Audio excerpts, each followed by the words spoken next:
누가 지시한 겁니다. 전형적인 보이스피싱 패턴이에요. 형사의 말은 단호했고 그 말이 끝나자 사무실의 공기는 무겁게 내려앉았습니다.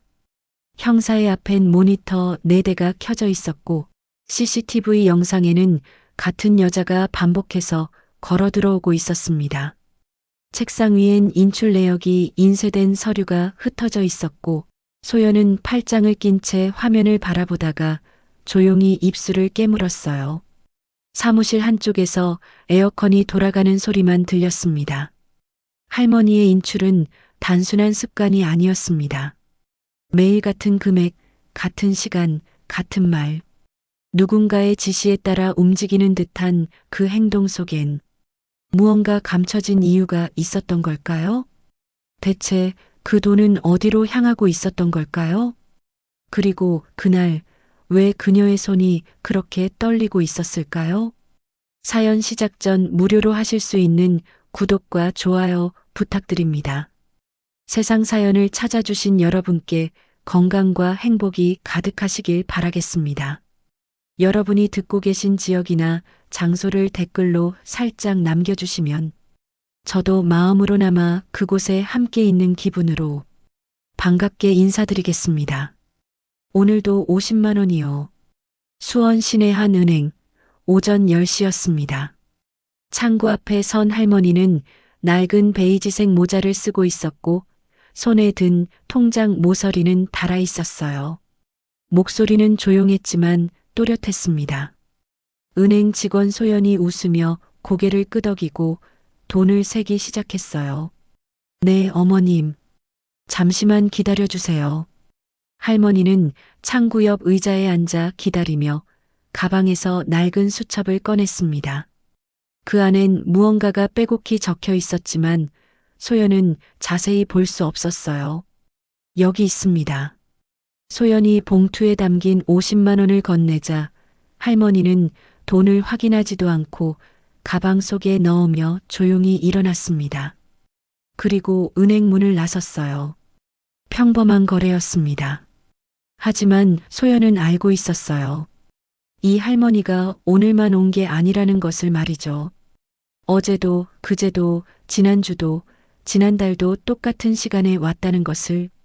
매일 오전 10시 똑같은 모자를 쓰고 똑같은 가방을 들고 똑같은 금액을 인출해 갔습니다. 점심시간이 되자 동료 미정이 소연에게 다가오며 속삭였어요. 언니, 그분 오늘도 오셨어요? 응, 오전 10시 정각이었어. 벌써 6개월째잖아요. 하루도 안 빠지고. 미정이 고개를 갸우뚱하며 말하자 소연도 같은 생각이 들었습니다.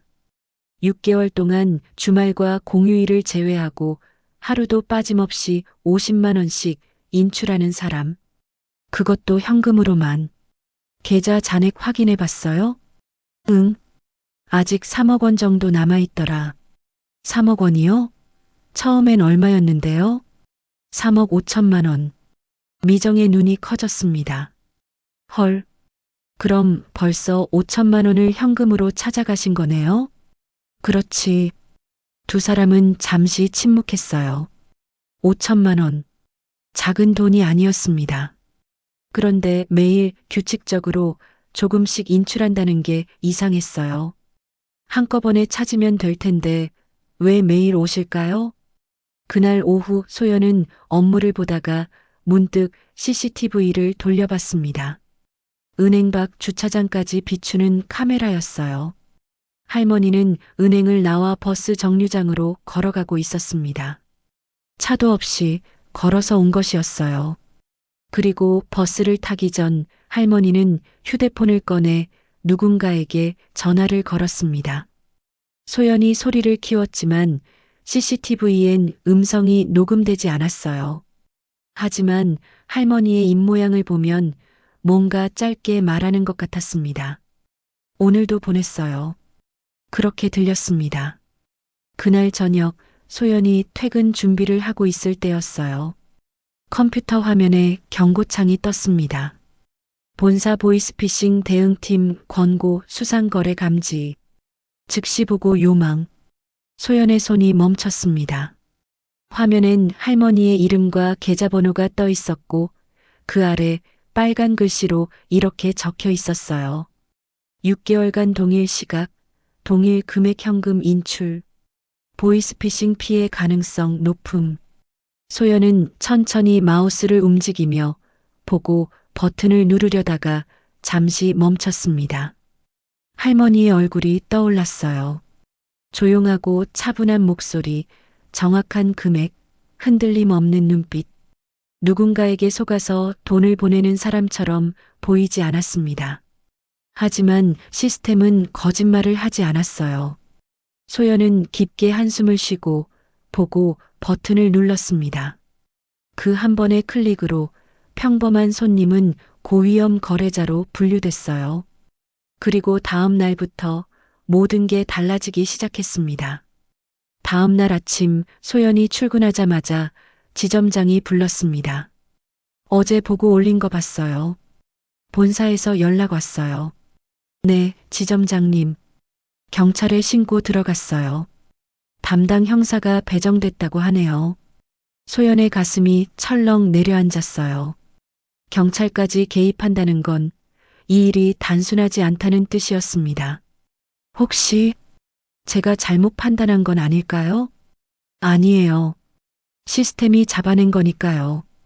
6개월 동안 매일 같은 금액을 현금으로 인출하는 건 명백히 이상한 패턴이에요.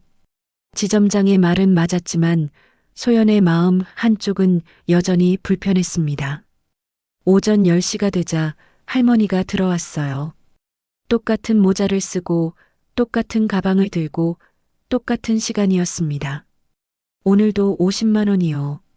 할머니의 목소리는 평소와 다르지 않았어요. 소연은 최대한 자연스럽게 웃으며 말했습니다. 네, 어머님. 잠시만 기다려주세요. 돈을 세면서 소연은 할머니를 힐끔힐끔 쳐다봤습니다. 혹시 불안한 기색이 있는지 누군가에게 협박당하는 건 아닌지 살폈어요. 하지만 할머니는 평온했습니다. 여기 있습니다. 고맙습니다. 할머니는 봉투를 받아 가방에 넣고 일어났어요. 그리고 은행 문을 나서려는 순간 소연이 조심스럽게 물었습니다. 어머님 실례지만 혹시 요즘 모르는 번호에서 전화 많이 오시나요? 할머니가 멈춰서서 고개를 돌렸습니다. 모르는 번호요? 네. 검찰이나 경찰을 사칭하는 전화 같은 거요. 할머니는 잠시 생각하더니 고개를 저었어요. 아니요. 그런 전화는 안 와요. 혹시 누군가 돈을 요구하거나 협박하는 사람은 없으세요? 없어요. 왜 그러세요? 할머니의 눈빛은 맑았습니다. 소연은 더 이상 묻지 못하고 말했어요. 아니에요. 요즘 보이스피싱이 많아서요. 조심하세요. 네, 고맙습니다. 할머니는 다시 걸어 나갔습니다. 소연은 그 뒷모습을 바라보며 생각했어요. 정말 보이스피싱이 맞는 걸까? 점심시간 낯선 남자가 은행에 들어왔습니다. 정장을 입은 40대 남자였어요. 그는 소연에게 다가와 명함을 건넸습니다. 안녕하세요. 수원서 경제수사과 박도연입니다. 소연은 명함을 받아들며 긴장했어요. 네, 안녕하세요. 어제 보고 올라온 건 때문에 왔어요. 혹시 그분 오늘도 오셨나요? 네, 오전 10시에 오셨어요. 도연은 고개를 끄덕이며 수첩을 꺼냈습니다. 거래 내역 좀 볼 수 있을까요? 소연은 지점장의 허락을 받고 도연에게 할머니의 거래 내역을 보여줬어요. 도연은 천천히 화면을 내리며 중얼거렸습니다. 6개월 동안 거의 매일, 평일엔 50만 원, 금요일엔 150만 원. 네, 정확히 그 패턴이에요. 도연은 화면을 보다가 소연을 바라봤습니다. 이분, 혹시 누군가와 통화하는 거 본 적 있으세요? 네. CCTV에 찍혔어요. 은행 나가시면서 전화하시더라고요. 뭐라고 하시던가요? 정확히는 못 들었는데. 오늘도 보냈어요. 이렇게 말씀하신 것 같았어요. 도연의 표정이 굳어졌습니다. 누가 지시한 겁니다. 전형적인 보이스피싱 패턴이에요. 하지만 그분이 협박당하는 것처럼은 안 보였어요. 도연은 한숨을 쉬었어요. 그게 함정이에요. 보이스피싱 조직은 피해자를 세뇌시킵니다. 본인이 협박당한다는 걸 인지하지 못하게 만들죠. 소연은 아무 말도 할 수 없었습니다. 도연은 수첩에 뭔가를 적으며 말했어요.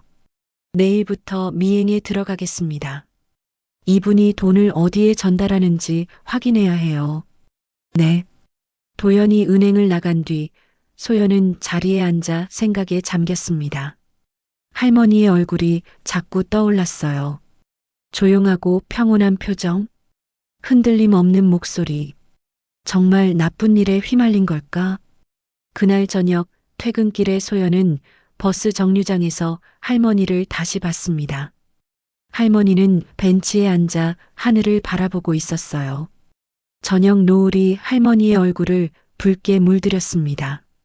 소연은 다가가지 못하고 멀리서 지켜봤어요. 할머니는 가방에서 봉투 하나를 꺼냈습니다. 그 봉투엔 무언가 글씨가 적혀 있었어요. 할머니는 그 글씨를 한참 바라보다가 봉투를 다시 가방에 넣었습니다. 그리고 조용히 눈을 감았어요. 소연의 가슴이 먹먹해졌습니다. 할머니는 슬퍼 보였어요. 하지만 동시에 무언가 결심한 사람처럼도 보였습니다. 버스가 왔고 할머니는 버스에 올랐어요. 소연은 그 버스가 멀어지는 것을 바라보며 속으로 중얼거렸습니다. 대체 무슨 일이 있는 걸까? 다음 날 도연은 은행 맞은편 카페에 앉아 있었습니다. 창가 자리에서 은행 입구가 훤히 보였어요. 시계는 오전 9시 45분을 가리키고 있었습니다. 10시가 되자 할머니가 나타났어요. 똑같은 베이지색 모자, 똑같은 검은색 가방이었습니다. 할머니는 천천히 은행 안으로 들어갔어요. 도연은 커피를 한 모금 마시며 기다렸습니다.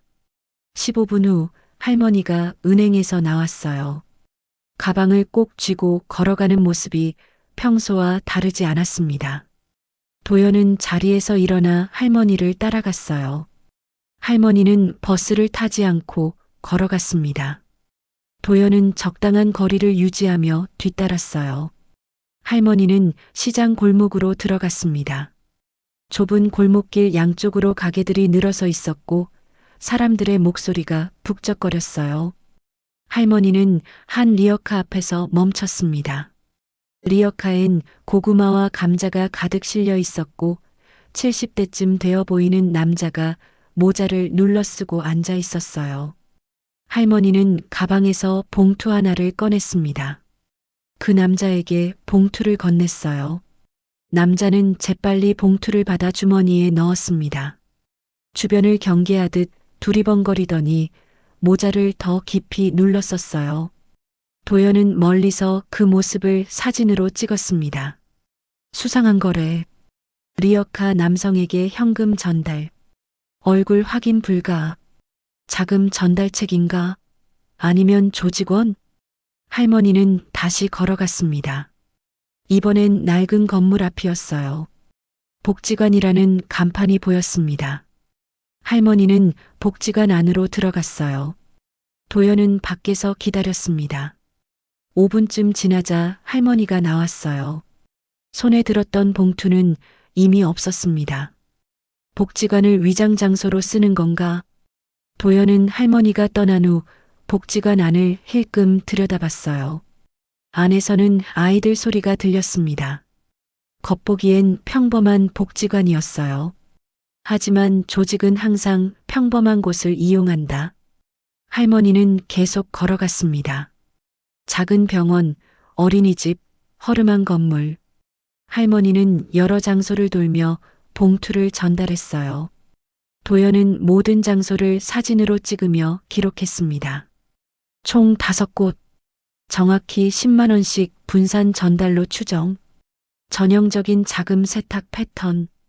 오후가 되자 할머니는 작은 식당에 들어가 밥을 먹었습니다. 혼자 조용히 천천히. 도연은 식당 밖에서 할머니를 지켜봤어요. 할머니는 밥을 다 먹고도 한참을 앉아 있었습니다. 그때 할머니의 휴대폰이 울렸습니다. 할머니는 전화를 받았어요. 도연은 귀를 기울였지만 유리창 너머라 목소리가 들리지 않았습니다. 하지만 할머니의 표정은 볼 수 있었어요. 할머니는 고개를 끄덕이며 무언가에 대답하고 있었습니다. 네, 오늘도 다녀왔어요. 그 말이 입모양으로 읽혔습니다. 도연은 사진을 한 장 더 찍으며 수첩에 적었어요. 통화 상대 확인 필수. 조직 상부 보고로 추정. 할머니가 식당을 나와 집으로 돌아갔습니다. 도연은 할머니가 사는 빌라 앞까지 따라갔어요. 오래된 2층 빌라, 1층 끝 호수였습니다. 할머니는 문을 열고 들어갔어요. 도연은 빌라 앞에서 한참을 서 있었습니다. 마음이 복잡했어요. 할머니는 분명 돈을 여러 곳에 나눠주고 있었습니다. 하지만 왜, 누구의 지시로, 그 돈은 어디서 온 걸까? 도연은 서둘러 경찰서로 돌아갔습니다. 사무실에서 도연은 오늘 찍은 사진들을 펼쳤어요. 시장 리어카, 복지관, 병원, 어린이집, 낡은 건물. 모든 사진 속 할머니는 봉투를 전달하고 있었습니다. 이건 단순 보이스피싱이 아니야. 더 조직적인 범죄다. 도연은 화이트보드에 사진들을 붙이며 분석하기 시작했어요. 일주일 패턴 확인 필요. 매일 다른 장소? 아니면 고정 루트? 도연은 다음 주 계획을 세웠습니다. 일주일 내내 할머니를 추적해서 정확한 자금 흐름을 파악해야 했어요. 그날 밤 도연은 보고서를 작성했습니다. 피의자 박명자, 68세. 매일 50만 원 현금 인출 후 다수 장소에 분산 전달. 자금 세탁 또는 조직 운영 자금으로 추정. 추가 감시 필요. 보고서를 제출하고 도연은 창밖을 바라봤어요. 당신은 대체 누구죠? 왜 이런 일을 하는 거죠? 일주일이 지났습니다. 도연은 매일 아침 같은 카페에 앉아 할머니를 기다렸고 할머니가 은행에서 나오면 조용히 뒤를 따랐어요. 월요일, 화요일, 수요일, 목요일, 금요일. 패턴은 정확했습니다. 월요일엔 복지관, 화요일엔 병원, 수요일엔 어린이집, 목요일엔 쉼터, 금요일엔 시장 골목을 돌았어요. 도연은 모든 동선을 기록했습니다. 월요일부터 목요일까지는 50만 원씩, 금요일에는 150만 원.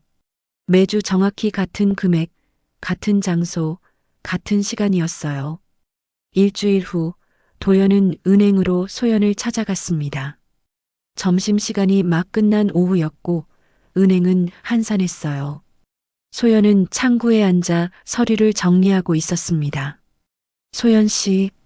소연이 고개를 들었어요. 도연의 표정이 심상치 않자 소연도 긴장한 얼굴이 됐습니다. 형사님, 무슨 일이세요? 잠깐 시간 있으세요? 보여드릴 게 있어서요. 둘은 은행 구석의 작은 상담실로 자리를 옮겼습니다. 도연은 가방에서 두꺼운 파일을 꺼내 책상 위에 펼쳤어요. 사진들이 쏟아졌습니다. 할머니가 여러 장소를 방문하는 모습, 봉투를 건네는 순간, 통화하는 장면들이었어요. 소연은 사진 한 장을 집어들었습니다. 할머니가 모자 쓴 남자에게 봉투를 건네는 모습이었어요. 이 사진들, 일주일 동안 미행한 결과입니다. 도연의 목소리가 낮고 무거웠습니다. 할머니는 매일 정확히 같은 패턴으로 움직이고 있어요. 은행에서 돈을 인출하고 5곳의 장소를 차례로 방문하며 매번 누군가에게 전화로 보고합니다. 그게 왜 이상한 거예요? 소연이 조심스럽게 물었어요. 모든 게 너무 정확해서입니다. 도연은 수첩을 펼쳤어요. 빼곡한 기록들이 보였습니다. 월요일 오전 10시 30분 복지관. 화요일 같은 시간 병원. 수요일 어린이집, 목요일 쉼터, 금요일 시장. 매주 분 단위로 똑같아요. 이건 자발적인 행동이 아니에요. 누군가 지시한 겁니다. 소연은 사진들을 천천히 넘겨봤습니다. 할머니의 뒷모습, 봉투를 건네는 손, 전화기를 귀에 대고 있는 모습. 모든 사진 속 할머니는 조용하고 담담해 보였어요. 복지관, 병원, 어린이집, 쉼터, 시장. 이런 곳들은 보통 도연이 말을 이었습니다. 모두 현금 거래가 빈번한 곳들이에요. 자금 세탁의 전형적인 방법입니다. 불법 자금을 여러 곳에 분산시켜 출처를 감추는 거죠. 한 곳에 큰 돈을 보내면 바로 적발되지만 작은 금액으로 나눠서 여러 경로를 거치면 추적이 어려워집니다. 소연의 얼굴이 창백해졌습니다. 그럼 할머니가 범죄에 연루되신 건가요? 확실하진 않습니다. 도연은 잠시 망설이다가 말했어요. 직접 범죄를 저지르는 건 아닐 수 있어요. 누군가에게 협박당하거나 이용당하고 있을 가능성도 있습니다. 보이스피싱 조직은 노인들을 이용해서 자금을 세탁하는 경우가 많거든요. 하지만 소연은 사진 속 할머니를 바라봤어요. 구부정한 어깨, 낡은 모자, 천천히 걷는 뒷모습. 범죄자처럼 보이지 않았습니다. 오히려 쓸쓸하고 외로워 보였어요. 그분이 그런 일을 하실 것 같지 않은데요. 범죄 조직은 바로 그런 사람을 노립니다. 도연의 목소리가 단호했어요. 선량해 보이고 의심받지 않을 사람들을요. 그래서 더 위험한 겁니다. 둘은 잠시 침묵했습니다. 창밖으로 오후 햇살이 비치고 은행 로비에서는 사람들의 발소리가 들렸어요. 평범한 오후였지만 상담실 안의 공기는 무거웠습니다. 그럼 어떻게 하실 건가요? 소연이 조심스럽게 물었어요. 계속 추적하면서 증거를 확보해야 합니다. 그리고 도연이 잠시 멈췄어요. 본사에 정식 보고가 올라갔습니다. 거래 정지 조치가 검토되고 있어요. 거래 정지요? 네. 의심스러운 거래 패턴이 확인되면 은행은 계좌를 동결할 수 있습니다. 범죄 자금의 흐름을 막기 위해서요. 소연의 가슴이 답답해졌습니다. 그럼 할머니는 어떻게 되시는 거예요? 그게 제일 걱정입니다. 도연은 한숨을 쉬었어요. 만약 정말 조직에 이용당하고 계신 거라면 돈이 끊기는 순간 위험해질 수 있어요. 조직은 가만히 있지 않을 테니까요. 소연은 아무 말도 할 수 없었습니다. 도연은 가방을 챙기며 일어섰어요. 제가 계속 조사하겠습니다. 할머니를 보호하기 위해서라도 진실을 밝혀야 해요. 소연은 고개를 끄덕였지만 마음 한쪽이 무거웠습니다. 그날 저녁 소연은 퇴근길에 다시 버스 정류장에 섰어요. 평소와 같은 시간, 같은 장소였습니다. 그리고 예상했던 대로 할머니가 벤치에 앉아 있었어요. 할머니는 가방에서 수첩을 꺼내 펼치고 있었습니다. 무언가를 확인하듯 한 줄씩 손가락으로 짚어가며 읽고 있었어요. 소연은 멀리서 지켜봤습니다. 할머니는 수첩을 덮고 하늘을 올려다봤어요. 저녁 노을이 할머니의 얼굴을 붉게 물들였습니다. 할머니는 작게 미소를 지었어요. 그 미소가 소연의 가슴을 아프게 했습니다. 저 미소는 범죄자의 얼굴이 아니야. 버스가 왔고 할머니는 천천히 일어나 버스에 올랐어요. 소연은 그 버스가 멀어지는 것을 바라보며 생각했습니다. 형사님이 틀렸으면 좋겠어. 제발. 하지만 그날은 아직 아무도 진실을 알지 못했습니다. 그로부터 이틀 후였습니다. 도연은 할머니를 직접 만나기로 결심했어요. 더 이상 미행만으로는 진실을 알 수 없었습니다. 그날 오전 10시 도연은 은행 앞에서 할머니를 기다렸습니다. 할머니가 은행 문을 열고 나오는 순간이었어요. 실례합니다. 도연이 다가갔습니다. 할머니는 놀란 표정으로 멈춰 섰어요. 누구세요? 수원서 경제수사과 박도연입니다. 도연은 신분증을 보여주며 조심스럽게 말했어요. 잠깐 말씀 좀 나눌 수 있을까요? 할머니의 얼굴이 창백해졌습니다. 손에 든 가방이 흔들렸어요. 형사님이요? 제가 무슨 잘못을? 아닙니다. 조사 중인 게 있어서요.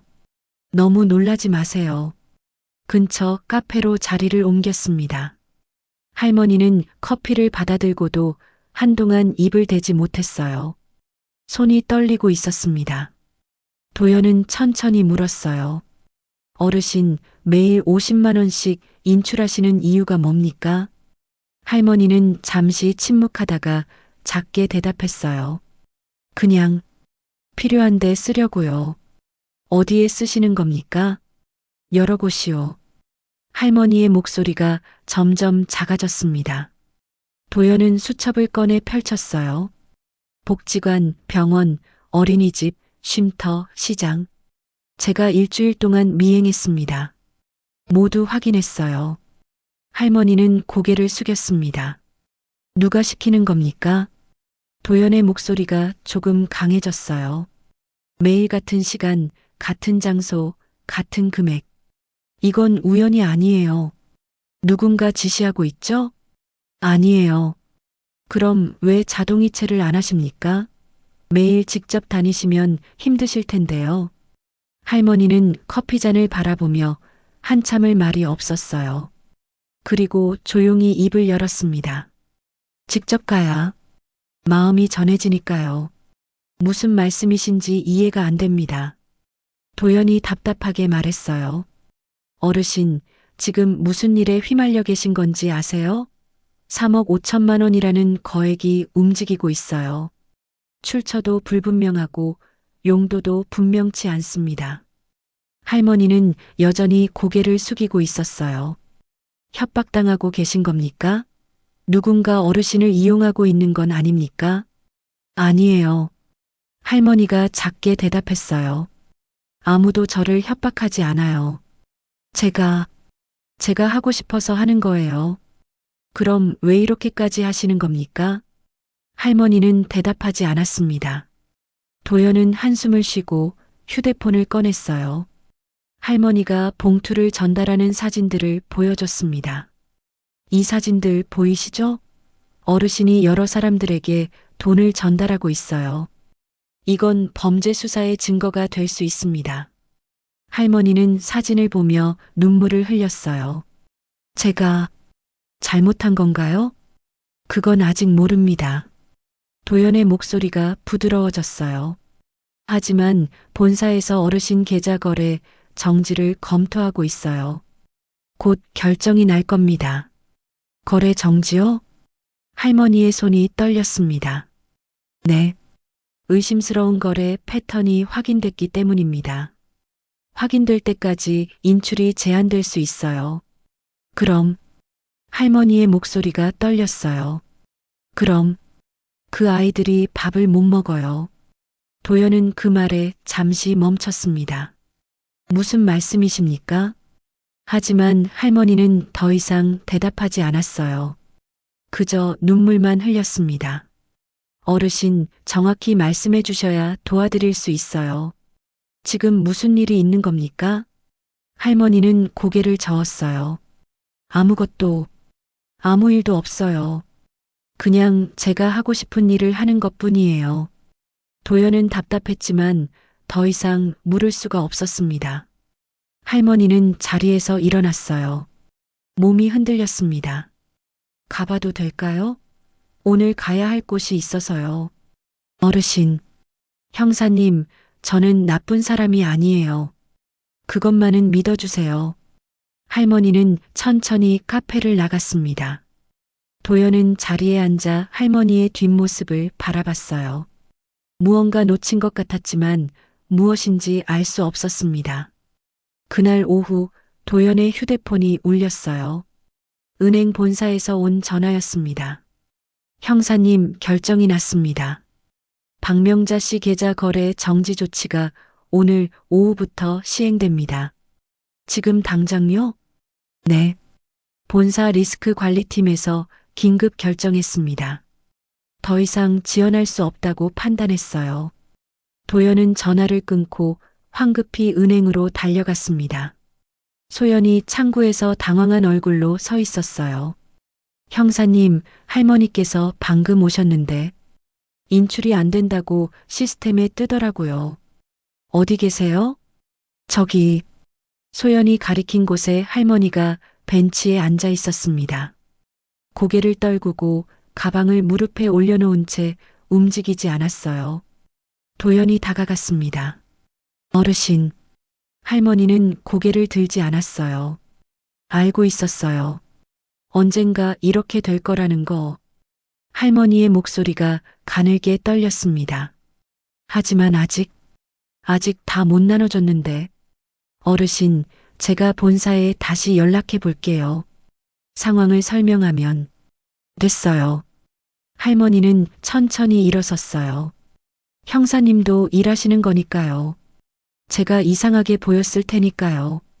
할머니는 가방을 들고 은행 문을 향해 걸어갔습니다. 걸음걸이가 평소보다 더 느렸고 허리가 더 굽어 보였어요. 도연과 소연은 그 뒷모습을 지켜봤습니다. 문이 닫히고 할머니는 버스 정류장으로 걸어갔어요. 소연이 조용히 말했습니다. 형사님, 우리가 잘못 판단한 건 아닐까요? 도연은 대답하지 못했습니다. 그날 저녁 도연은 경찰서로 돌아와 보고서를 작성하려 했지만 손이 움직이지 않았어요. 그 아이들이 밥을 못 먹어요. 할머니의 그 말이 자꾸 머릿속을 맴돌았습니다. 대체 무슨 의미였을까? 다음 날 아침이었습니다. 오전 10시가 되었지만 할머니는 나타나지 않았어요. 소연은 창구에 앉아 시계를 쳐다봤습니다. 10시 5분, 10시 10분. 할머니는 6개월 동안 단 한 번도 늦은 적이 없었는데 오늘은 오지 않았어요. 10시 30분이 되자 소연은 불안해지기 시작했습니다. 점심시간이 되어도 할머니는 나타나지 않았어요. 그때 은행 밖에서 소란스러운 소리가 들렸습니다. 소연이 창문 너머로 보니 복지관 선생님 몇 명이 은행 앞에 서 있었어요. 그들은 서로 이야기를 나누며 주변을 두리번거렸습니다. 소연은 밖으로 나갔어요. 무슨 일이세요? 복지관 선생님 중 한 명이 소연을 보고 다가왔습니다. 혹시 오늘 그 할머니 보셨어요? 매일 오시던 분 말이에요. 아니요, 오늘은 안 오셨어요. 이상하네요. 할머니가 매주 월요일마다 복지관에 오시는데 오늘 안 오셨거든요. 한 번도 빠진 적이 없으신 분인데. 그때 병원 간호사도 지나가다 멈춰 섰어요. 저도 그 얘기 하려고 왔어요. 화요일마다 병원에 오시던 할머니, 오늘 안 오셨어요. 연락도 안 되고. 사람들이 하나둘 모이기 시작했습니다. 어린이집 원장, 쉼터 봉사자, 시장 상인들. 모두 같은 이야기를 했어요. 오늘 할머니 안 오셨어요. 무슨 일 있으신 건 아닐까요? 소연은 가슴이 철렁 내려앉았습니다. 설마. 그때 시장 골목 쪽에서 누군가 소리쳤어요. 저기, 구급차. 사람들이 일제히 그쪽을 바라봤습니다. 구급차가 사이렌을 울리며 좁은 골목으로 들어가고 있었어요. 소연과 사람들은 구급차를 따라 달렸습니다. 구급차는 낡은 빌라 앞에 멈췄어요. 도연이 이미 그곳에 도착해 있었습니다. 응급요원들이 1층 끝 호수에서 들것을 끌고 나왔어요. 들것 위에는 할머니가 누워 있었습니다. 어머님, 복지관 선생님이 소리쳤어요. 응급요원 한 명이 할머니 집에서 가방을 들고 나왔습니다. 가방을 계단에 내려놓는 순간 지퍼가 열리며 봉투들이 쏟아졌어요. 10여 개의 봉투가 바닥에 흩어졌습니다. 소연은 봉투 하나를 집어들었어요. 봉투 겉면에 글씨가 적혀 있었습니다. 민수의 약속? 모든 봉투에 같은 글씨가 적혀 있었어요. 복지관 선생님이 다른 봉투를 주우며 눈물을 흘렸습니다. 이게 매주 주시던 그 봉투였구나. 월요일 마이너스 복지관 마이너스 10만 원. 화요일 마이너스 병원 마이너스 10만 원. 수요일 마이너스 어린이집 마이너스 10만 원. 모든 봉투마다 요일과 장소, 금액이 정확히 적혀 있었어요. 응급대원이 말했습니다. 이분 병원 기록이 있네요. 췌장암 말기 환자시래요. 오래전부터 치료받으셨던 분 같은데 사람들은 충격에 빠졌어요. 그럼 아프신 몸으로 매일 다니신 거예요? 우리한테 돈을 주시려고. 시장 아주머니가 흐느끼기 시작했습니다. 몰랐어요. 전혀 몰랐어요. 어린이집 원장은 봉투를 가슴에 안고 울었어요. 우리가 얼마나 감사했는지 한 번도 제대로 말씀드리지 못했는데 구급차가 출발했고 사람들은 그 뒤를 따라갔어요. 도연도 차를 몰고 병원으로 향했습니다. 소연도 택시를 잡아 타고 뒤따랐어요. 병원 응급실 앞에는 할머니를 걱정하는 사람들로 가득 찼습니다. 의사가 나왔어요. 보호자 되시는 분 계십니까? 아무도 대답하지 못했습니다. 도연이 앞으로 나섰어요. 가족은 안 계십니다. 제가 담당 형사입니다. 의사는 한숨을 쉬었어요. 상태가 매우 안 좋습니다. 췌장암이 상당히 진행됐고 영양실조에 탈수까지 심해요. 집에서 쓰러지신 지 몇 시간이 지났던 것 같습니다. 생명에는 지금 응급처치 중입니다. 하지만 의사는 말을 잇지 못했어요. 복지관 선생님이 울먹이며 물었습니다. 저희가 면회할 수 있을까요? 지금은 어렵습니다. 안정되면 연락드리겠습니다. 사람들은 복도에 주저앉았어요. 모두 울고 있었습니다. 소연은 벽에 기대서서 봉투를 내려다봤어요. 민수의 약속? 그 글씨를 보며 소연은 깨달았습니다. 민수? 누구지? 할머니에게 민수는 누구였을까? 도연도 복도 한쪽에 서서 생각에 잠겼어요. 민수의 약속? 이게 무슨 의미일까? 그는 휴대폰을 꺼내 할머니의 신상 정보를 다시 조회했습니다. 화면을 내리던 손이 멈췄어요. 장남 이민수 38세. 2년 전 교통사고 사망. 도연의 눈이 커졌습니다. 민수, 할머니의 아들이었어. 도연은 계속 화면을 내렸어요. 보험금 지급 내역이 나타났습니다.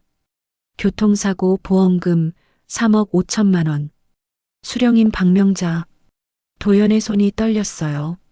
3억 5천만 원. 할머니 통장에 있던 바로 그 금액이었습니다.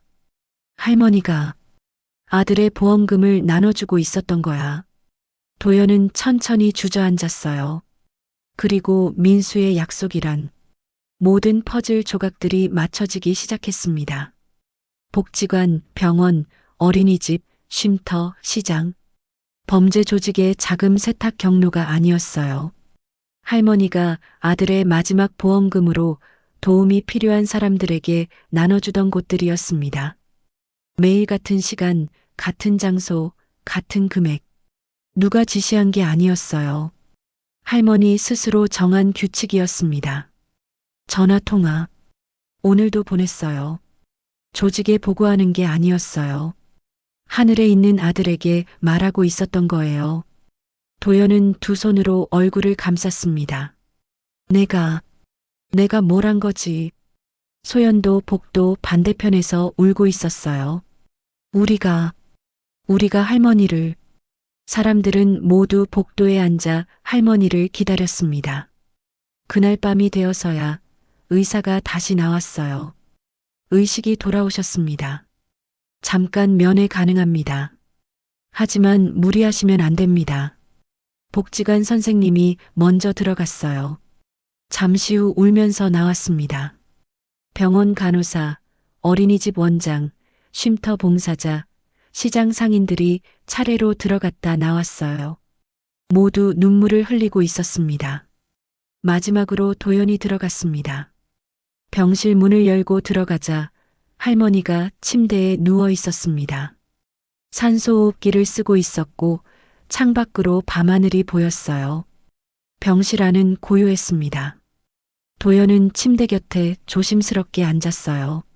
어르신, 할머니가 천천히 눈을 떴습니다. 형사님, 왜 이렇게 늦게? 어르신, 정말 죄송합니다. 도연의 목소리가 떨렸어요. 제가 완전히 오해했습니다. 민수 씨가 어르신의 아드님이시죠? 할머니의 눈빛이 흔들렸어요. 어떻게? 조사했습니다. 2년 전 교통사고로 돌아가셨더군요.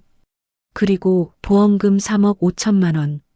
그 돈을 지금 나눠주고 계셨던 거죠? 할머니는 천천히 고개를 끄덕였습니다. 네. 민수는 제 아들이에요. 도연의 가슴이 먹먹해졌어요. 복지관, 병원, 어린이집, 쉼터, 시장. 모두 기부하시던 곳이었군요. 저는 범죄 조직의 자금 세탁으로만 생각했습니다. 괜찮아요. 할머니는 작게 미소를 지었어요. 형사님도 일하신 거니까요. 아닙니다. 도연은 고개를 숙였어요. 제가 잘못 판단했습니다. 어르신을 범죄자로 몰았어요. 거래까지 정지시켰고, 형사님, 할머니가 도연의 손을 잡았습니다. 손이 차갑고 떨렸어요. 제 얘기 좀 들어주시겠어요? 도연은 고개를 끄덕였습니다. 할머니는 천장을 바라보며 천천히 이야기를 시작했어요. 민수가 마지막으로 한 말이 있어요. 사고 나기 이틀 전이었어요. 할머니의 목소리가 떨렸습니다. 갑자기 전화를 했어요.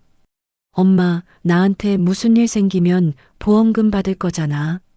그거로 엄마가 하고 싶은 일 해. 근데 한 가지만 약속해줘. 도연은 숨을 죽이고 들었어요. 나눠줄 거면 엄마 손으로 직접 전해줘. 그래야 엄마 마음도 같이 전해지잖아. 자동이체는 그냥 숫자일 뿐이야. 엄마가 직접 전해주면 그게 진짜 마음이 되는 거야. 할머니는 눈물을 닦았어요. 그게 민수가 제게 한 마지막 말이었어요. 이틀 후 민수는 세상을 떠났죠. 도연의 눈에서도 눈물이 흘렀습니다. 그래서 매일 직접 나눠주신 겁니까? 네. 민수와의 약속이니까요. 할머니는 침대 옆 서랍을 가리켰어요. 저기 수첩이 있어요. 좀 꺼내주시겠어요? 도연이 서랍을 열자 낡고 해진 수첩이 나왔습니다. 모서리가 닳았고 표지가 해졌어요. 수첩을 펼치자 빼곡한 글씨가 나타났습니다. 월요일 복지관 10만 원 마이너스 아이들 급식비. 화요일 병원 10만 원 마이너스 김할아버지 치료비. 수요일 어린이집 10만 원 마이너스 간식비. 모든 요일, 모든 장소, 모든 금액, 모든 용도가 정확히 기록되어 있었어요. 그리고 맨 앞장에는 이렇게 적혀 있었습니다. 민수야, 엄마가 6개월 동안 너의 마음을 전할게. 엄마 손으로 직접. 도연은 그 글씨를 보며 물었습니다. 6개월? 왜 6개월입니까? 할머니는 잠시 망설이다가 조용히 말했어요. 시한부였어요.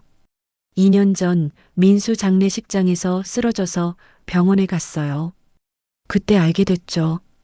할머니는 숨을 고르며 말을 이었습니다. 췌장암 말기. 길어야 6개월이라고요. 도연의 손이 떨렸어요. 그런데 어르신, 벌써 2년이 지났잖아요. 할머니는 쓸쓸하게 웃었습니다. 저도 놀랐어요. 6개월이라더니 아직까지 살아있네요. 아마 민수가 시간을 준 것 같아요. 약속을 지킬 수 있게요. 도연은 아무 말도 할 수 없었습니다. 매일 50만 원씩 금요일엔 150만 원씩. 정확히 계산했어요. 6개월이면 3억 5천만 원을 다 나눠줄 수 있거든요. 할머니는 창밖을 바라봤어요. 근데 거래가 정지되면서 못 나눠줬어요. 아직 4천만 원 정도 남았는데. 어르신, 도연은 할머니의 손을 꼭 잡았습니다. 제가 잘못했습니다. 제가 거래 정지를 풀겠습니다. 어르신이 약속을 지킬 수 있도록 도와드리겠습니다. 정말요? 할머니의 눈에 희망이 피어올랐어요. 네. 제가 본사에 모든 걸 설명하겠습니다. 어르신은 범죄자가 아니에요. 세상에서 가장 아름다운 약속을 지키고 계신 분이죠. 할머니의 눈에서 뜨거운 눈물이 흘렀습니다. 고맙습니다. 정말 고맙습니다. 도연은 병실을 나와 즉시 은행 본사에 전화를 걸었어요.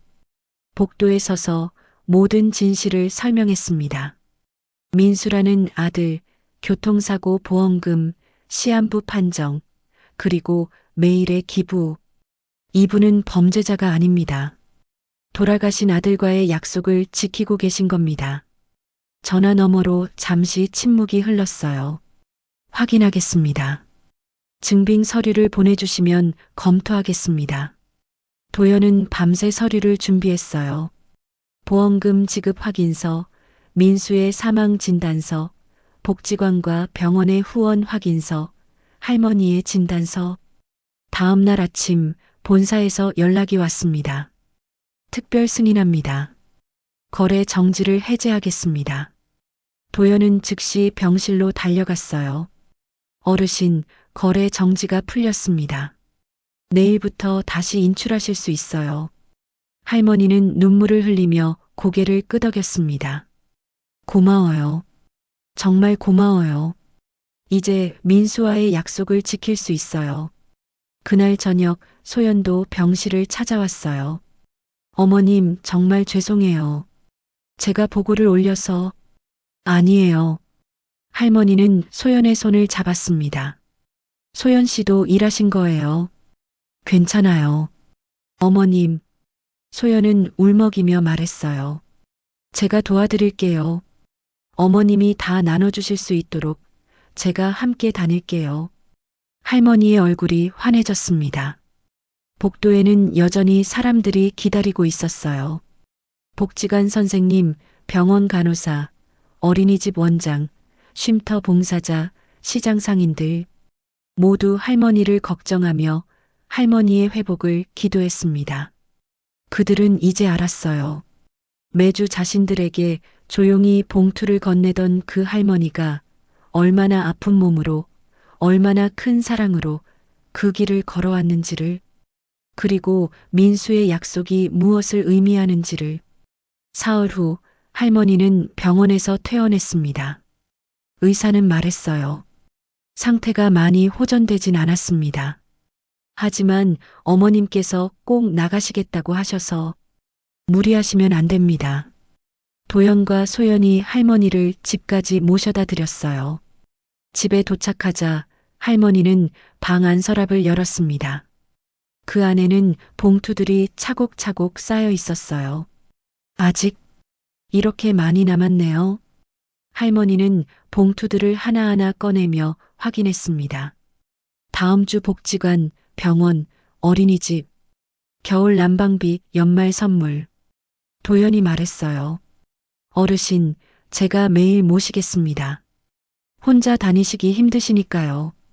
저도 도와드릴게요. 소연도 말했습니다. 퇴근 후에 함께 다닐게요. 할머니는 두 사람의 손을 꼭 잡았어요. 고마워요. 정말 고마워요. 다음 날 아침 할머니는 다시 은행에 왔습니다. 하지만 이번엔 혼자가 아니었어요. 도연이 할머니를 부축하고 소연이 창구에서 맞이했습니다. 어머님, 오늘도 50만 원이시죠? 네. 고마워요, 소연 씨. 소연은 돈을 봉투에 담아 건넸어요. 할머니는 돈을 받아 가방에 넣으며 다른 손으로 수첩을 꺼냈습니다. 수첩을 펼쳐 오늘 날짜에 체크 표시를 했어요. 민수야, 오늘도 가려고. 할머니가 작게 중얼거렸습니다. 도연은 차를 몰고 복지관으로 향했어요. 복지관에 도착하자 아이들이 창문 너머로 할머니를 보고 달려왔습니다. 할머니, 할머니 나으셨어요? 할머니는 아이들을 보며 얼굴이 환해졌어요. 그럼 할머니가 약속했잖아. 할머니는 봉투를 꺼내 복지관 선생님께 건넸습니다. 오늘도 감사합니다, 어머님. 선생님은 봉투를 받으며 눈물을 흘렸어요. 어머님, 정말 감사합니다. 어머님 덕분에 아이들이. 아니에요. 할머니는 고개를 저었어요. 제가 더 감사하죠. 민수의 마음을 전할 수 있게 해주셔서요. 할머니는 아이들의 머리를 하나하나 쓰다듬었습니다. 아이들은 할머니 손을 잡고 웃었어요. 그 모습을 보는 도연과 소연의 눈에도 눈물이 고였습니다. 병원에서도 어린이집에서도 쉼터에서도 사람들은 할머니를 반갑게 맞았어요. 어머님, 무리하지 마세요. 천천히 가세요.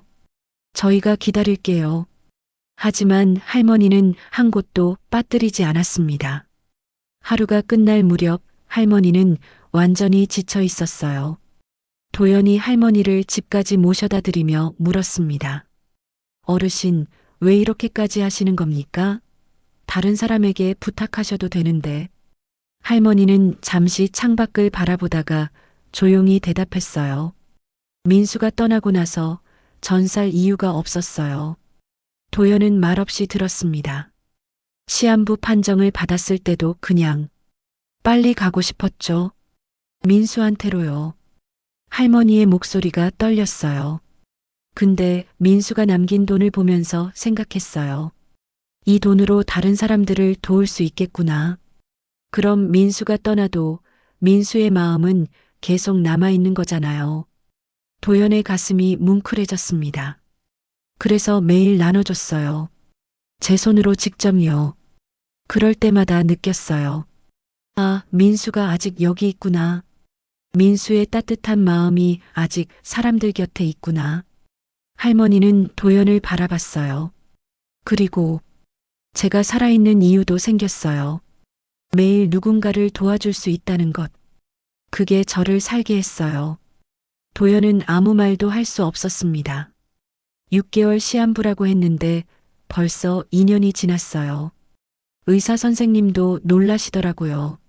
아마 민수가 시간을 준 것 같아요. 약속을 끝까지 지킬 수 있게요. 그날 밤 도연은 집에 돌아와 소연에게 전화했어요. 소연 씨, 내일부터 제가 매일 할머니를 모시겠습니다. 형사님 혼자 힘드시겠어요. 제가 퇴근 후에 도와드릴게요. 감사합니다. 전화를 끊고 도연은 창밖을 바라봤어요. 달이 떠 있었습니다. 환한 달빛이 방 안을 비추고 있었어요. 민수 씨, 당신 어머니는 정말 대단한 분입니다. 일주일이 지났습니다. 매일 도연과 소연은 번갈아 가며 할머니를 도왔어요. 할머니는 하루도 빠짐없이 약속된 장소들을 찾아갔습니다. 하지만 할머니의 몸은 점점 약해지고 있었어요. 2주째 되던 날 할머니는 걷기조차 힘들어했습니다. 어르신, 오늘은 제가 대신. 아니에요. 할머니는 고개를 저었어요. 제가 가야 해요. 민수와의 약속이니까요. 도연은 휠체어를 빌렸습니다. 할머니를 휠체어에 태우고 그날의 장소들을 함께 돌았어요. 사람들은 할머니를 보고 눈물을 흘렸습니다. 어머님, 무리하지 마세요. 저희가 직접 가서 받아올게요. 하지만 할머니는 끝까지 포기하지 않았어요. 괜찮아요. 조금만 더 버티면 돼요. 할머니는 봉투를 전하며 한 사람 한 사람과 악수를 했어요. 그 손길은 떨렸지만 따뜻했습니다. 3주째 할머니는 침대에서 일어나지 못했어요. 도연이 아침 일찍 찾아갔을 때 할머니는 눈만 뜨고 있었습니다. 어르신, 형사님, 오늘은 제가 할머니는 말을 잇지 못했어요. 숨 쉬는 것조차 힘들어 보였습니다. 도연은 즉시 구급차를 불렀어요. 할머니는 다시 병원으로 옮겨졌습니다. 병실에서 의사가 도연에게 말했어요. 더 이상은 어렵습니다. 지금까지 버티신 것도 기적이에요. 도연은 병실로 들어갔습니다. 침대에 누운 할머니는 산소호흡기를 쓰고 있었어요. 창밖으로 오후 햇살이 비치고 있었습니다. 어르신, 제가 오늘 봉투를 전해드릴게요. 할머니는 고개를 저었어요. 그리고 힘겹게 손을 들어 가방을 가리켰습니다. 도연이 가방을 열자 봉투 여러 개가 들어 있었어요. 그중 하나에는 이렇게 적혀 있었습니다. 민수의 약속 마이너스 마지막 주. 도연이 봉투를 열자 편지 한 장이 들어 있었어요. 내가 다 나눠주지 못하고 먼저 갈지도 몰라요. 그래도 괜찮아요. 형사님과 소연 씨가 이어주실 거라고 믿어요. 남은 봉투들엔 다음 달 용돈, 겨울 난방비가 들어 있어요. 부디 아이들과 환자분들께 전해주세요. 민수의 마음이 계속 남아있을 수 있게요. 마이너스 박명자 올림. 도연의 눈에서 눈물이 쏟아졌어요. 할머니는 도연의 손을 꼭 잡았습니다. 떨리는 손이었지만 따뜻했어요. 고마워요. 형사님, 어르신, 민수야, 엄마, 약속? 지켰어. 할머니의 목소리는 점점 작아졌습니다. 할머니는 작게 미소를 지으며 천천히 눈을 감았어요. 마지막 순간까지 할머니는 평온한 얼굴이었습니다. 장례식은 조용했습니다. 민수가 묻힌 묘지 옆에 할머니도 함께 묻혔어요. 비가 내리는 날이었습니다. 장례식에는 예상보다 많은 사람들이 찾아왔어요.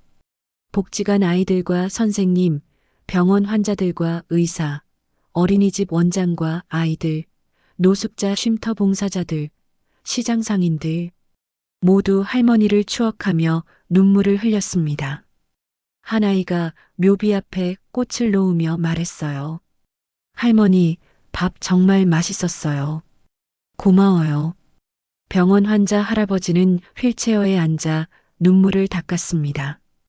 그분 덕분에 치료를 계속할 수 있었어요. 은인이세요. 어린이집 원장은 아이들을 데리고 와서 함께 절을 했어요. 아이들아, 할머니께 감사 인사 드려야지. 감사합니다, 할머니. 아이들의 목소리가 빗소리 사이로 울려 퍼졌습니다. 장례식이 끝나고 도연과 소연은 할머니가 남긴 봉투들을 정리했어요. 가방 안에는 아직 전하지 못한 봉투들이 차곡차곡 쌓여 있었습니다. 각 봉투마다 날짜와 장소, 용도가 적혀 있었어요. 다음 달 복지관 급식비, 겨울 난방비 마이너스 병원, 어린이집 간식비, 쉼터 겨울 이불. 할머니는 자신이 떠난 후까지도 사람들을 생각하고 있었어요. 도연은 그 봉투들을 하나하나 펼치며 말했습니다. 이 봉투들, 우리가 전해야 합니다. 소연이 고개를 끄덕였어요. 네. 할머니의 마지막 약속이니까요. 둘은 할머니가 준비해둔 봉투들을 나눠들고 다시 그 길을 걸었습니다. 복지관, 병원, 어린이집, 쉼터, 시장. 할머니가 매일 걸었던 그 길을요. 복지관에서 아이들이 물었어요. 할머니는 언제 오세요? 도연은 무릎을 굽히고 아이들의 눈을 바라봤습니다. 할머니는 하늘나라에 가셨단다. 할머니 아들 민수 아저씨한테로. 아이들의 눈에서 눈물이 흘렀어요. 그럼 이제 할머니 못 봐요? 아니야. 도연은 봉투를 건네며 말했습니다. 할머니는 항상 너희 곁에 있어. 이 봉투처럼 할머니의 마음은 계속 남아있을 거야. 아이들은 봉투를 받아들고 하늘을 올려다봤어요. 할머니, 고마워요. 병원에서 환자 한 분이 도연에게 말했습니다. 그분 덕분에 치료를 계속할 수 있었어요. 돈이 없어서 포기하려던 참이었는데 할머니가 마지막까지 준비해 두셨습니다. 앞으로도 치료받으실 수 있을 거예요. 환자는 봉투를 받아들고 눈물을 흘렸어요. 정말, 정말 감사합니다. 어린이집에서 원장 선생님이 말했습니다. 박명자 어머니, 정말 특별한 분이셨어요. 한 번도 대가를 바라지 않으셨죠. 그저 아이들이 행복하면 된다고 하셨어요. 네. 할머니는 그런 분이셨습니다. 우리가 어머니를 기억할 수 있는 방법이 없을까요? 도연은 잠시 생각하다가 말했어요. 할머니의 이야기를 전하는 겁니다. 더 많은 사람들에게요. 그날 저녁 소연은 지역 커뮤니티에 글을 올렸습니다. 제목은 6개월 동안 매일 은행에 온 한 어머니의 이야기였어요. 할머니가 매일 50만 원씩 인출하던 일, 보이스피싱 의심을 받았던 일, 그리고 진실이 밝혀진 일, 아들과의 약속, 시한부 판정, 2년 동안의 기부, 모든 이야기를 담았습니다. 글이 올라간 지 1시간도 안 돼서 댓글이 쏟아지기 시작했어요. 눈물이 멈추지 않아요. 그분, 우리 복지관 후원자예요. 몰랐어요. 병원에도 매주 간식 보내주셨죠? 이런 분이 계셨다니.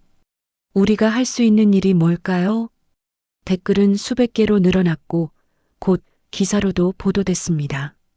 매일 50만 원 인출한 할머니의 감동 실화. 아들과의 마지막 약속을 지킨 어머니. 시한부 2년 매일 기부로 살아온 할머니. 기사 밑에는 수천 개의 댓글이 달렸어요. 도연도 기사 밑에 짧게 댓글을 남겼습니다. 그분을 의심했던 사람 중 한 명입니다. 죄송합니다. 그리고 감사합니다. 며칠 후 복지관에서 연락이 왔어요. 형사님, 기부금이 들어오고 있어요. 민수의 약속을 이어가겠습니다라는 메시지와 함께요. 병원에서도 연락이 왔습니다.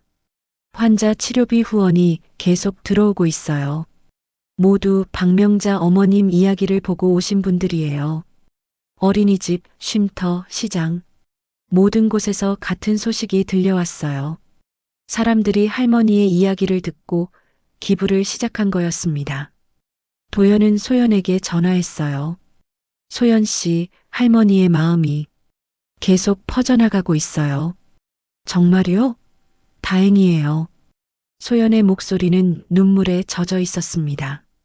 할머니가 원하셨던 거예요. 민수 씨의 마음이 계속 남아있는 거요. 네. 정말 다행이에요. 일주일 후 도연은 할머니의 묘지를 찾아갔습니다. 묘비에는 이렇게 적혀 있었어요. 박명자 1957-2025 사랑하는 아들 민수와 함께. 도연은 묘비 앞에 무릎을 꿇고 앉았어요. 어르신, 약속 지키셨습니다. 3억 5천만 원 모두 전달됐어요. 그리고 어르신의 이야기가 많은 사람들에게 전해졌습니다. 이제 더 많은 사람들이 민수 씨를 기억하고 어르신을 기억할 거예요. 바람이 불어왔습니다. 따뜻한 바람이었어요. 도연은 가방에서 마지막 봉투 하나를 꺼냈습니다. 할머니가 남긴 봉투 중 유일하게 주소가 적히지 않은 봉투였어요. 겉면에는 이렇게 적혀 있었습니다. 형사님과 소연 씨에게. 도연이 봉투를 열자 편지와 함께 돈이 들어 있었어요. 형사님, 소연 씨, 저를 도와주셔서 정말 고마웠어요. 이 돈은 두 분을 위한 거예요. 두 분도 누군가를 도와주세요. 그러면 민수의 마음이, 제 마음이 계속 이어질 거예요. 감사합니다. 마이너스 박명자. 도연의 눈에서 눈물이 흘렀습니다. 어르신, 마지막까지. 도연은 봉투를 꼭 쥐고 하늘을 올려다봤어요. 구름 사이로 햇살이 비치고 있었습니다. 한 달이 지났습니다. 수원시내 은행 앞에는 작은 현수막이 걸렸어요. 박명자님을 추모하며 마이너스 민수의 약속을 기억합니다. 은행 로비 한쪽에는 할머니의 사진이 놓여 있었고 그 앞에는 작은 기부함이 있었습니다. 민수의 약속 기금이라고 적힌 기부함이었어요. 소연은 매일 아침 기부함을 확인했습니다. 매일 누군가가 돈을 넣고 갔어요. 1,000원, 10,000원, 때로는 50만 원까지. 금액은 달랐지만 모두 같은 마음이었습니다. 그 금요일 아침 소연은 은행 창구에 앉아 업무를 보고 있었어요. 오전 10시가 되자 한 중년 남자가 들어왔습니다. 그는 기부함 앞에 서서 한참을 할머니 사진을 바라봤어요.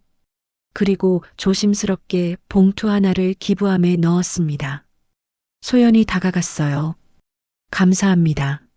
남자는 고개를 숙이며 말했습니다. 제가 감사하죠. 저 2년 전에 이 어머니께 도움을 받았어요. 예. 시장에서 리어카 끌던 사람이에요. 기억하실지 모르겠지만 어머니께서 매주 10만 원씩 주셨어요. 덕분에 제 손주들 밥 먹일 수 있었죠. 남자의 눈에서 눈물이 흘렀어요. 이제 제가 번 돈으로 다른 사람을 도우려고요. 어머니께서 그러셨잖아요. 마음을 이어가라고. 소연도 눈물을 흘리며 고개를 끄덕였습니다. 어머님이 정말 기뻐하실 거예요. 점심시간 도연이 은행으로 찾아왔어요. 소연 씨, 오늘 복지관에서 행사가 있어요. 함께 가실래요? 무슨 행사요? 박명자 어머님 추모 행사래요. 복지관에서 준비했대요. 둘은 함께 복지관으로 향했습니다. 복지관 마당에는 많은 사람들이 모여 있었어요. 아이들, 선생님들, 그리고 할머니에게 도움을 받았던 사람들이었습니다. 무대 위에는 할머니의 큰 사진이 걸려 있었고 그 옆에는 민수의 약속 마이너스 우리가 이어갑니다라는 현수막이 있었어요. 복지관 관장이 마이크를 잡고 말했습니다. 오늘은 박명자 어머님을 기억하고 어머님의 뜻을 이어가기 위해 모였습니다. 어머님은 2년 동안 우리 복지관을 포함해 수많은 곳에 도움을 주셨습니다. 단 한 번도 대가를 바라지 않으시고 그저 아드님 민수 씨의 이름으로 나눔을 실천하셨죠. 관장의 목소리가 떨렸어요. 오늘 이 자리에서 우리는 민수의 약속 기금을 공식적으로 시작합니다. 어머님께서 시작하신 나눔을 우리 모두가 이어가겠습니다. 사람들이 박수를 쳤습니다. 아이들도 함께 박수를 쳤어요. 한 아이가 무대 위로 올라갔습니다. 8살쯤 되어 보이는 여자아이였어요. 저는 복지관에 다니는 수진이에요. 할머니께서 매일 저희에게 밥을 주셨어요. 저는 할머니가 정말 좋았어요. 아이는 종이를 펼쳤어요. 할머니께 편지를 썼어요. 할머니, 밥 정말 맛있었어요. 고마워요. 저도 커서 할머니처럼 착한 사람이 될게요. 사랑해요. 할머니, 들리세요? 아이의 목소리에 모든 사람들이 눈물을 흘렸습니다. 행사가 끝나고 도연과 소연은 할머니의 묘지를 찾아갔어요. 묘지에는 이미 많은 꽃이 놓여 있었습니다. 복지관 아이들이 그린 그림, 병원 환자들이 쓴 편지, 쉼터 봉사자들이 만든 감사 카드. 할머니를 기억하는 사람들의 마음이 가득했어요. 도연이 묘비 앞에 꽃을 놓으며 말했습니다. 어르신, 오늘 복지관에서 행사가 있었어요. 정말 많은 사람들이 왔습니다. 모두 어르신을 기억하고 어르신의 뜻을 이어가고 싶어 해요. 소연도 옆에 앉아 말했어요. 어머님, 은행에도 기부함을 만들었어요. 매일 사람들이 기부하고 있어요. 어머님께서 시작하신 일이 이렇게 커졌어요. 바람이 불어왔습니다. 따뜻한 봄바람이었어요. 도연은 가방에서 수첩 하나를 꺼냈습니다. 할머니가 쓰던 그 낡은 수첩이었어요. 어르신, 이 수첩. 복지관에 기증하려고 해요. 사람들이 어르신의 마음을 기억할 수 있게요. 수첩을 펼치자 할머니의 꼼꼼한 글씨가 보였습니다. 월요일 복지관 10만 원 마이너스 아이들 급식비. 화요일 병원 10만 원 마이너스 김할아버지 치료비. 수요일 어린이집 10만 원 마이너스 간식비. 매주 매달의 기록이 빼곡히 적혀 있었어요. 그리고 마지막 장에는 이렇게 적혀 있었습니다. 민수야, 엄마 잘하고 있지? 내가 원하던 대로 엄마가 손으로 직접 전하고 있어. 사람들이 행복해하는 걸 보면 내가 옆에서 웃고 있는 것 같아. 고마워, 민수야. 엄마에게 2년이란 시간을 줘서 덕분에 엄마도 의미 있는 삶을 살았어. 이제 곧 너한테 갈게. 기다려줘. 사랑해, 민수야. 도연과 소연은 말없이 눈물을 흘렸습니다. 그날 저녁 도연은 경찰서로 돌아왔어요. 책상 위에는 한 통의 편지가 놓여 있었습니다. 복지관에서 보낸 편지였어요. 형사님께 박명자 어머님 덕분에 시작된 민수의 약속 기금이 벌써 1,000만 원을 넘었습니다. 이 돈으로 더 많은 아이들을 도울 수 있게 됐어요. 어머님이 보고 계실까요? 어머님의 사랑이 이렇게 많은 사람들에게 전해지고 있어요. 감사합니다. 마이너스 복지관 일동. 도연은 편지를 읽으며 미소를 지었어요. 어르신, 보고 계시죠? 민수 씨의 마음이, 어르신의 마음이 계속 이어지고 있어요. 그 금요일 소연은 퇴근 후 할머니의 묘지를 찾아갔습니다. 묘비 앞에 앉아 조용히 말했어요. 어머님, 오늘도 은행에서 많은 분들이 기부하셨어요. 어제는 한 고등학생이 용돈을 기부하고 갔어요. 저도 민수의 약속에 동참하고 싶어요라고 하면서요. 소연은 가방에서 봉투 하나를 꺼냈습니다. 어머님께서 저에게 주신 돈이에요. 저도 이 돈으로 누군가를 도우려고 해요. 어머님처럼 제 손으로 직접요. 소연은 봉투를 가슴에 꼭 안았어요. 어머님 덕분에 배웠어요. 진짜 나눔이 뭔지, 진짜 사랑이 뭔지. 감사합니다, 어머님. 해가 지고 있었습니다. 석양이 묘비를 비추며 따뜻한 빛을 만들어냈어요. 그 빛 속에서 할머니가 미소 짓는 것 같았습니다. 6개월이 흘렀습니다. 수원 시내 곳곳에는 작은 변화가 일어나고 있었어요. 복지관 입구에는 작은 동판이 붙었습니다. 박명자 어머님 추모 마이너스 민수의 약속 기부자 명단이라고 적힌 동판에는 수백 명의 이름이 새겨져 있었어요. 병원 로비에는 민수의 약속 치료비 후원 안내문이 붙었고 어린이집에는 민수의 마음 도서관이라는 작은 도서관이 생겼습니다. 노숙자 쉼터는 확장 공사를 시작했어요. 모두 기부금으로 이뤄진 일들이었습니다. 그 금요일 아침 소연은 은행 창구에 앉아 있었어요. 오전 10시가 되자 한 젊은 여성이 들어왔습니다. 그녀는 기부함 앞에 서서 봉투를 넣으며 조용히 말했어요. 민수의 약속, 제가 이어갈게요. 소연이 미소를 지으며 다가갔습니다. 감사합니다. 매주 오시는 거죠? 네. 매주 금요일마다요. 박명자 어머님처럼요. 여성은 수줍게 웃었어요. 저도 언젠가 누군가에게 도움을 받았거든요. 이제 제가 도울 차례인 것 같아요. 소연은 고개를 끄덕이며 말했습니다. 어머님이 정말 기뻐하실 거예요. 그날 오후 도연은 복지관을 방문했어요. 복지관 관장이 반갑게 맞았습니다. 형사님, 좋은 소식이 있어요.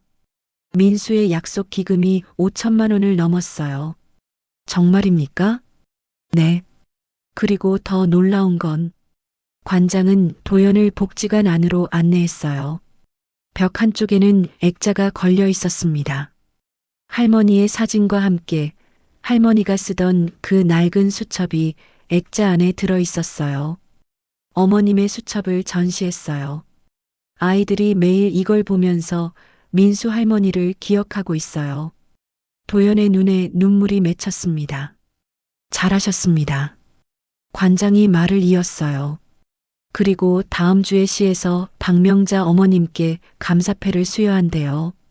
비록 돌아가셨지만 어머님의 공로를 기리고 싶다고 하시더라고요. 도연은 고개를 끄덕였어요. 어르신이 기뻐하실 겁니다. 복지관을 나와 병원으로 향했습니다. 병원 로비에서 간호사가 도연을 알아보고 다가왔어요. 형사님, 김할아버지 기억하세요? 어머님께서 치료비 도와주시던 분요. 네, 기억합니다. 완치 판정 받으셨어요. 어제 퇴원하셨어요. 정말요? 간호사는 미소를 지으며 말했어요. 퇴원하시면서 그러시더라고요. 박명자 어머니 덕분에 살았다고요. 묘지에 인사 가신다고 하셨어요. 도연의 가슴이 뭉클해졌습니다. 그날 저녁 도연은 할머니의 묘지를 찾아갔어요. 묘지에는 이미 여러 사람들이 다녀간 흔적이 있었습니다. 새로운 꽃들, 아이들의 그림, 감사 편지들. 도연은 묘비 앞에 앉아 조용히 말했습니다. 어르신, 많은 일들이 있었어요. 민수의 약속 기금이 5천만 원을 넘었고 복지관에는 어르신 수첩이 전시됐어요. 김할아버지는 완치 판정을 받으셨고요. 바람이 살랑 불어왔어요. 그리고 다음 주에 시에서 감사패를 드린대요. 어르신께서 이 지역에 남기신 발자취를 기억하고 싶다고 하시더라고요. 도연은 가방에서 편지 한 장을 꺼냈습니다. 이건 복지관 아이들이 쓴 편지예요. 편지를 펼쳤어요. 할머니, 저희는 할머니를 잊지 않을 거예요. 할머니가 주신 밥은 정말 맛있었어요. 할머니가 주신 사랑은 더 따뜻했어요. 저희도 커서 할머니처럼 착한 사람이 될게요. 민수 아저씨한테 할머니가 정말 훌륭하시다고 말씀해 주세요. 사랑해요, 할머니. 마이너스 복지관 아이들 올림. 도연의 눈에서 눈물이 흘렀습니다. 다음 주 금요일 시청 강당에서 작은 행사가 열렸습니다. 시장이 직접 나와 감사패를 수여했어요. 도연이 대신 받았습니다. 박명자님은 2년 동안 조용히 그러나 꾸준히 우리 지역사회의 나눔을 실천하셨습니다. 그분의 마음이 이제 많은 사람들의 마음으로 이어지고 있습니다. 이에 깊은 감사를 표합니다. 감사패에는 이렇게 적혀 있었어요. 따뜻한 마음으로 지역사회에 희망을 전한 박명자님께 감사드립니다. 민수의 약속은 영원히 기억될 것입니다. 행사가 끝나고 도연은 감사패를 들고 묘지로 향했습니다. 묘비 앞에 감사패를 세워두고 조용히 말했어요. 어르신 받으셨어요. 시에서 드린 감사패예요. 민수 씨도 자랑스러워 하실 거예요. 그날 저녁 소연도 묘지를 찾아왔습니다. 도연과 소연은 나란히 앉아 묘비를 바라봤어요. 형사님, 오늘 은행에 특별한 분이 오셨어요. 누구죠? 고등학생이었어요. 학교에서 민수의 약속 이야기를 듣고 왔대요. 용돈 모은 거 기부하고 갔어요. 소연은 미소를 지었습니다. 그 학생이 그러더라고요. 나도 누군가의 민수가 되고 싶어요라고요. 도연도 미소를 지었어요. 어르신의 마음이 다음 세대까지 전해지고 있네요. 둘은 한참을 묘비 앞에 앉아 있었습니다. 해가 지고 석양이 묘지를 물들였어요. 그때 소연이 조용히 말했습니다. 형사님, 저 처음에 어머님을 의심했을 때 정말 죄송했어요. 저도 그래요. 저는 어르신을 범죄자로 몰았잖아요. 하지만 소연이 묘비를 바라보며 말했어요. 어쩌면 그 일이 있었기에 우리가 어머님의 진짜 모습을 더 깊이 이해하게 된 것 같아요. 도연은 고개를 끄덕였습니다. 맞아요. 그리고 어르신도 우리를 용서하셨을 거예요. 바람이 불어왔습니다. 따뜻한 바람이었어요. 마치 할머니가 두 사람을 다독이는 것 같았습니다. 괜찮아요. 모두 괜찮아요. 1년이 지났습니다. 그 금요일 아침 오전 10시였어요. 은행 창구 위에는 하얀 국화 한 송이가 놓여 있었습니다. 소연은 창구에 앉아 국화를 바라보며 조용히 말했어요. 어머님, 오늘이 그날이에요.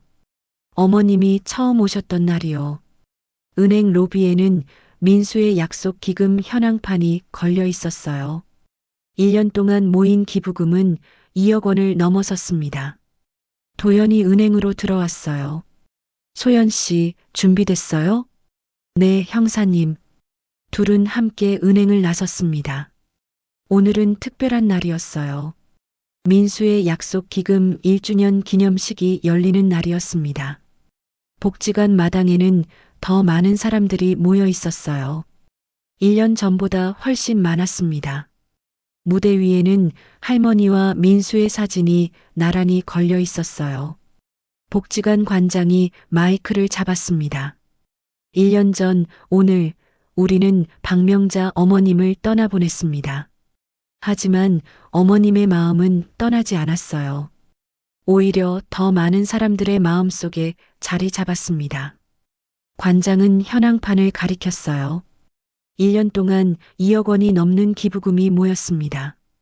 이 돈으로 300명의 아이들이 급식을 먹었고 50명의 환자가 치료를 받았으며 100명의 노숙자가 따뜻한 겨울을 보냈습니다. 사람들이 박수를 쳤어요. 이 모든 것이 박명자 어머님과 민수 씨 덕분입니다. 그리고 민수의 약속을 이어가고 있는 여러분 덕분입니다. 한 할아버지가 무대 위로 올라갔습니다. 김할아버지였어요. 저는 박명자 어머니 덕분에 살았습니다.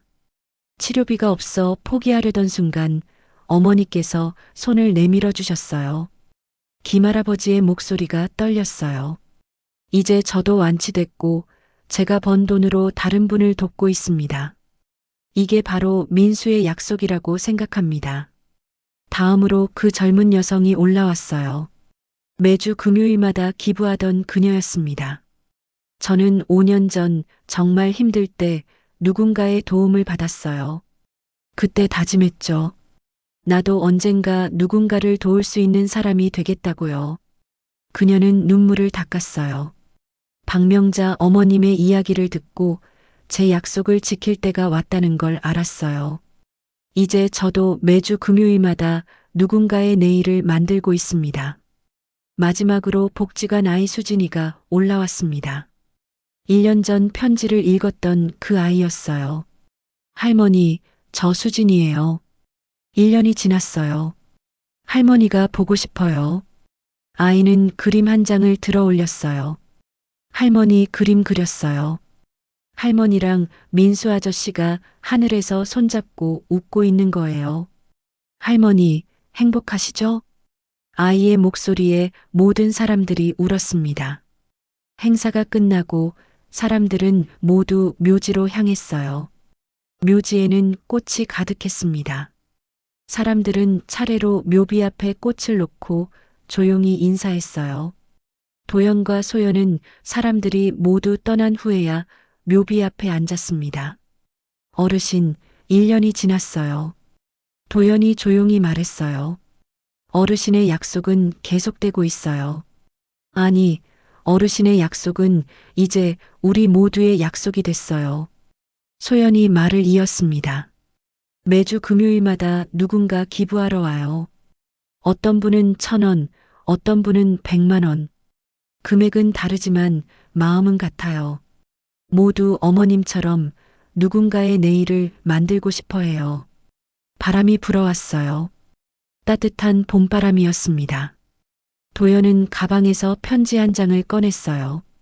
어르신, 이건 저희가 쓴 편지예요. 편지를 펼쳤습니다. 어머님, 1년 동안 정말 많은 일이 있었어요. 어머님을 의심했던 저희가 이제는 어머님의 약속을 지키는 사람이 됐어요. 어머님 덕분에 저희도 배웠어요. 진짜 사랑이 뭔지, 진짜 나눔이 뭔지. 이제 저희도 매주 금요일마다 누군가를 돕고 있어요.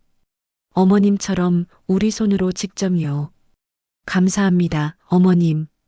그리고 민수 씨, 당신 어머니는 정말 훌륭한 분이셨어요. 자랑스러워 하세요. 마이너스 도연과 소연 올림. 도연은 편지를 묘비 앞에 놓았어요. 소연이 말했습니다. 어머님, 저 다음 주에 결혼해요. 축하해요, 소연 씨. 도연이 미소를 지었어요. 남편 될 사람한테 어머님 이야기 많이 했어요. 그 사람도 감동했대요. 신혼여행 가기 전에 꼭 인사드리러 올게요. 소연은 묘비를 쓰다듬었어요. 그리고 나중에 아이 낳으면 어머님께 꼭 데려올게요. 민수의 약속 이야기도 들려줄게요. 도연도 말했습니다. 저도 이제 경찰서 그만두고 복지재단 만들려고 해요. 민수의 약속 재단이요. 어르신처럼 더 많은 사람들을 도우려고요. 두 사람은 한참을 묘비 앞에 앉아 있었어요. 해가 중천에 떠 있었습니다. 햇살이 묘비를 비추고 그 옆에 놓인 꽃들을 비췄어요. 소연이 조용히 말했습니다. 형사님, 어머님께서 웃고 계신 것 같아요. 저도 그렇게 느껴져요. 도연이 하늘을 올려다봤어요. 구름 사이로 햇살이 쏟아지고 있었습니다. 그 빛 속에서 할머니와 민수가 손을 잡고 웃고 있는 것 같았어요.